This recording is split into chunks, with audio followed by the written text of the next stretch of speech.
when I started, I didn't even start really. I didn't even consider myself a rapper. It was Speedy Loke that was always pushing me, talking about come do a verse, come get on this song and all that, you know. And I used to tell him like, man, I ain't a rapper, man. I'm a gangster. I don't fucking do that shit. You know what I'm saying? That's you. You know, Bugsy would DJ and Speedy would rap. You know, that was their thing. And this was back in fucking, you know, like the mid '90s, and nobody rapped. You know what I'm saying? Especially fucking Mexicans. You know what I'm saying? So I was like, that ain't my shit. That's your shit, bro. You go handle that. And we go to parties and shit, and like in the hood, and they'd have a DJ, and Speedy would start busting raps and shit, and I just start busting freestyles, and he'd be like, "You're tight, bro. Come fuck with it," you know. And I like, nah, you know. And then they had this Bugsy and Speedy had this fucking I don't even know if it was a karaoke machine, man. It was they fucking rigged some shit to where they could record on fucking cassette tapes. And then I got on one song, and that shit was fucking shit came out tight. And it's actually I was supposed to be on the song from his first album, Hitting Corners, and since I didn't rap, I didn't make it. I guess I don't know. They got Mr. Key and a couple other people kicked me off. So I was like, it didn't piss me off or nothing. I wasn't tripping because I didn't consider myself a rapper. But that was actually my first. That would have been my first real song. Um, After that, I'd hop on shit. You know, he'd always call me and say, "Come get on this or come get on that." For the Cuete album, I was supposed to go with him and hop on that shit. That's why Speedy got two verses and instead of only one. I didn't go. Which he said let's go all the way out to Tracy. I said to fucking rap, homie. I said fuck that. Hey, I'm not going all the way out there, you know. But now I kick myself in the ass like every day because that was like one of the fucking biggest homeboy rap albums out, you know. And I had opportunity and I didn't take it. But then again, I never considered myself a rapper anyways back then. Uh, the next one, once I found out how big fucking Cuete got, the next one was Minority Militia, put out by uh, Murder Dog Magazine and the homie Never and Lowdown. I said, fuck that, I'm gonna go. And this was in Merced. We drove all the way out to Merced, knocked that shit out. That came out in like, I think like in '98, and that was the first shit I ever been on. So even then, I still didn't consider myself a rapper. You know, I just Speedy was my best friend, and you know I just rode with him. That was his thing, and I'll be there, hop on some shit. I didn't really consider myself a rapper until the day that he passed away, because we were at the hospital, and I was in the room, and I just made a promise to him that I was just gonna keep Stars of Limit going, you know, because that was like his dream. I never believed in it. I didn't think that. I didn't think we would get anywhere. I thought it was just a dream, you know. And shit, here I am today, still rapping, man, from my brother. You know what I'm saying? That's basically why I became a rapper, because I didn't consider myself one until I had to take on his dream and finish what he started, because I'm a loyal motherfucker, really, you know. First album came out in '04. It was called Pimpin' Hustlin' Gangsta Mob Shit. Came out right after Speedy passed away. I was kind of half-assed working on it when he passed away. We was really working on his shit, and I just would do a few songs here and there, just to put together my album. I mean, if you heard my first album, it's a whole bunch of shit scattered. You could tell it was a real amateur album and shit. I basically just would hit the studio, make a fucking song, and you know, there it is. There's one song for the album. There wasn't really no thought process to it, or I didn't know nothing about marketing or how to make a project work and none of that shit. So for it being what it was, I think it did pretty good. I sold a lot of CDs. I sold a lot of units on that one. Basically, probably actually just because I was, next to Speedy, and Speedy did so fucking well.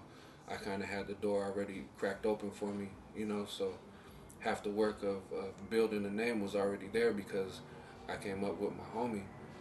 And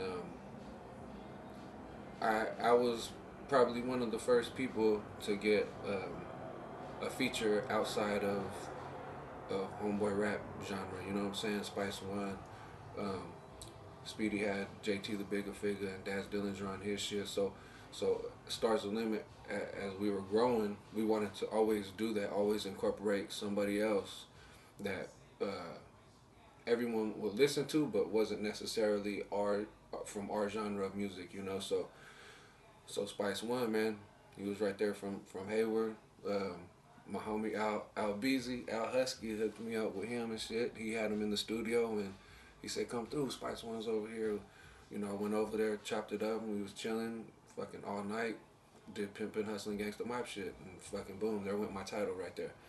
Then after that, it was pretty much full throttle. I said, "Oh shit, it's official now." You know what I'm saying? I'm really, really gonna do this. So out of state business, man, we been all over the place. Me and Lil Coner, uh, we were probably one of the first ones to be out of state and do shows and shit. And I like to think that we helped out everyone who went out of state after us and shit because we were out there. We went to Idaho, Colorado, Kansas, Utah, um, fuck man, Nevada. We've been all over the motherfucking place, man. And every experience out of state is so unlike California. Not in a bad way, in a good way. It's like just different. And for us to get out there and experience the way other people are living and shit, like we was in the hoods, man. Like we was really fucking with the homies in the hoods outside of Cali and shit. Uh, One time we were in Idaho, and I told the driver, I said, "Hey, take us to the hood, to the barrio, man. I want to see what's cracking out here." You know what I'm saying? And they took us to some park where they said all the homies be at. There wasn't no one out there. We just got out and we was just chilling at the park, bullshitting around. Just me, Coner, and a couple of homies that had brought us out there. And then before you know it, here comes a couple more people just rolling up to see who's over there. And they say, "Oh shit, the fuck, what are you guys doing out here?" I'm like, "Man, we got a show. You didn't hear about it?" And then they called a couple of their homies, and next thing you know, there was probably about 30 motherfuckers out there. We was just out there chilling and shit. Motherfuckers went and got some carne asada, slapped it on the grill, started barbecuing.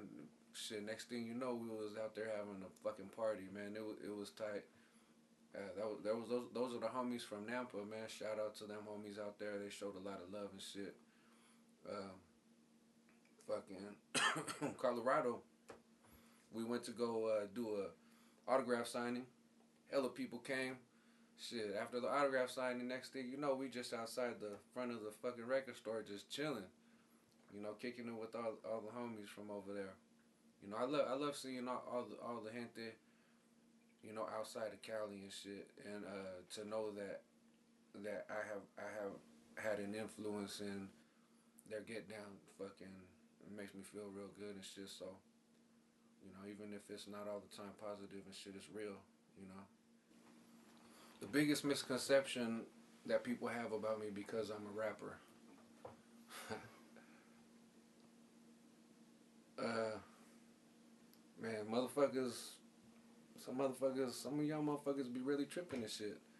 You know, Look, straight up, I'm just like everybody else. You know,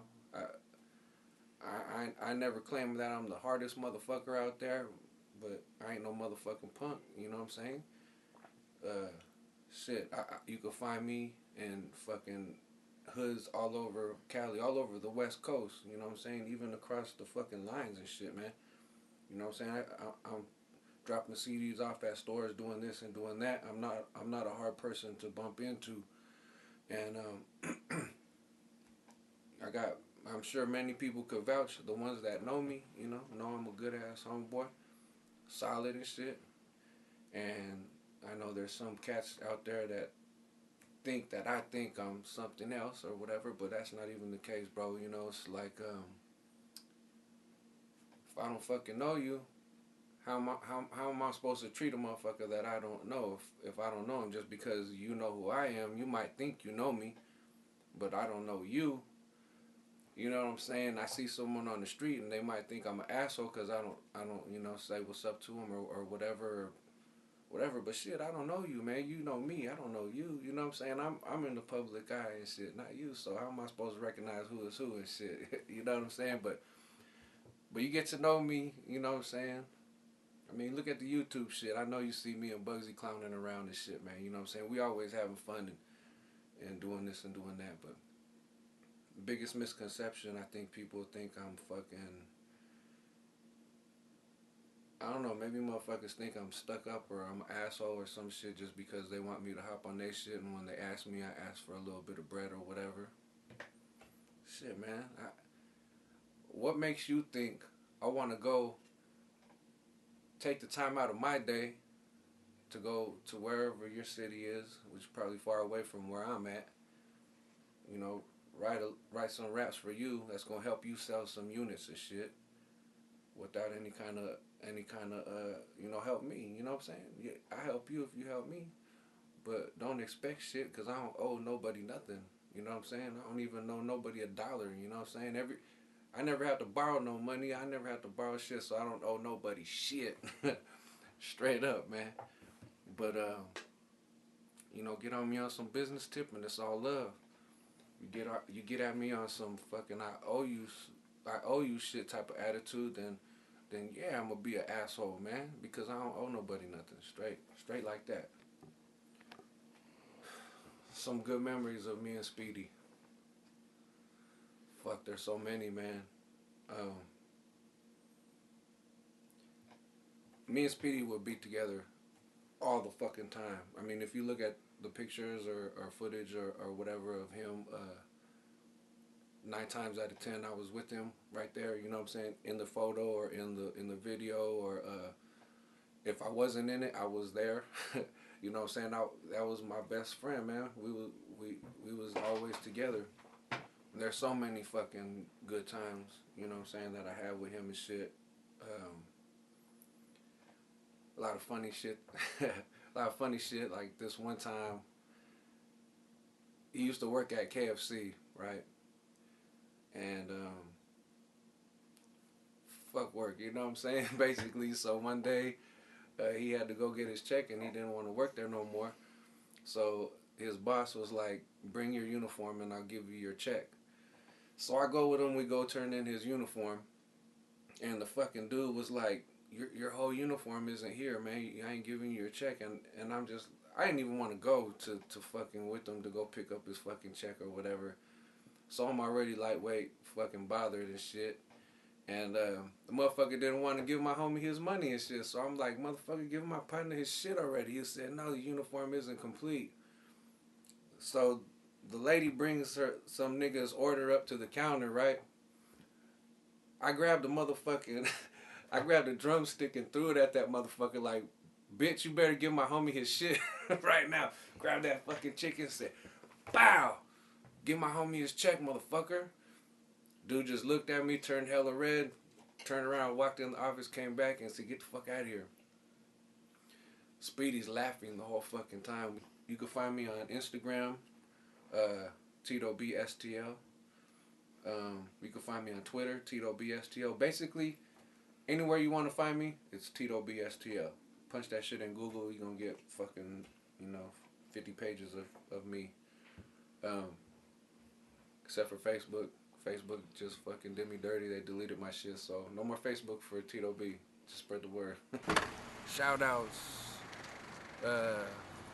Bugsy, Lil Coner, Dopey, No Love, Abe Legend, Young Stack Life, Felipe, my circle, man. Guillotine Music, Stars the Limit. The Affiliation, Stars the Limit. Benny Contreras, Stars the Limit. Be on the lookout for all them. And shout out to Nsanity.